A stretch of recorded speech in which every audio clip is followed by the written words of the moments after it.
इस कॉपी पे जो आपको दिख रहा है इसको अक्सर सिली मिस्टेक का नाम दिया जाता है। अब आपको ये सिली मिस्टेक देख करके ऐसा जरूर फील हो रहा होगा कि ये किसी एवरेज बच्चे की कॉपी है, लेकिन ऐसा बिल्कुल नहीं है। ये एक बहुत ही अच्छे और मेधावी छात्र की कॉपी है। इस बार भी इस बच्चे के इसी पेपर में जिसमें आपको ये गलती दिख रही है 74 आउट ऑफ 80 मार्क्स आए हैं और ये प्री बोर्ड 2 का पेपर है। आओ सबसे पहले समझते हैं ऐसा जनरली क्यों होता है। तुम पढ़ाई में कमजोर नहीं हो, तुम फोकस में लूज हो।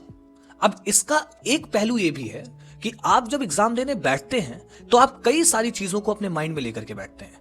उनमें से एक चीज है प्रेशर, कि मेरे कम नंबर आ गए तो मुझे मेरे पेरेंट्स, मेरे टीचर्स क्या बोलेंगे या मुझे सोसाइटी कैसे देखेगी। तो इस चीज को आप समझिए कि जिस वक्त आप एग्जाम देने बैठे हैं उस वक्त आपको पूरी तरह से फ्री होना पड़ेगा अपने माइंड से लेकर के। अगर आप पूरी तरह से फ्री नहीं है तो कहीं ना कहीं आप गलती करेंगे ही करेंगे, और वो गलती साफ इस बच्चे की कॉपी पे दिख रहा है। दूसरी चीज, जब आप क्वेश्चन को पढ़ें तो एटलीस्ट उसको 2 बार पढ़ें, सो दैट आपसे कोई चीज मिस ना हो जाए, क्योंकि इंफॉर्मेशन मिस होने की वजह से कई बार ऐसी गलतियां हो जाती हैं। तीसरी चीज, अगर आपको यह फील होता है कि आपने एक बड़े कैलकुलेशन को किया है, यानी क्वेश्चन कुछ ऐसा था जिसमें कैलकुलेशन बहुत लेंदी थी, तो आप दूसरी बार उसको चेक जरूर करिए।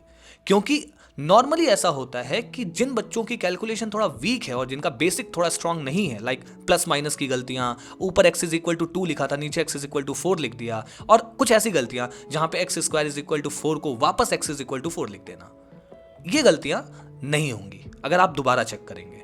और चौथी और सबसे आखिरी चीज, कभी भी किसी क्वेश्चन को हल्के में मत लो, क्योंकि हर क्वेश्चन तुम्हें मार्क्स देने वाला है, फिर चाहे वो तुम्हारा देखा हुआ या तुम्हारा लगाया हुआ आया हो या फिर यूनिक हो।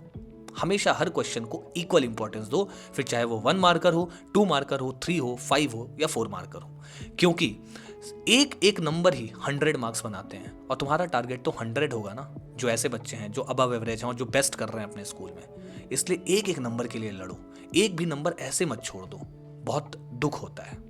अच्छा, कभी कभी मैंने एक चीज और भी फील किया है कि बच्चे ओवर कॉन्फिडेंट हो जाते हैं। जैसे जिन्होंने बहुत अच्छे से मैथमेटिक्स लगाई है वो ये सोचने लग जाते हैं कि चलो ठीक है, ये स्टेप अगर नहीं भी लिखेंगे तो काम चल जाएगा, बट कहीं ना कहीं वो मिस्टेक को दावत दे रहे हैं, यानी वो मिस्टेक करेंगे ही करेंगे। अगर आप स्टेप स्किप कर रहे हैं तो ये समझ लीजिए कि आप मिस्टेक के बहुत क्लोज है, मतलब मिस्टेक करने के बहुत क्लोज है आप। इसलिए स्टेप स्किप भी मत करिए,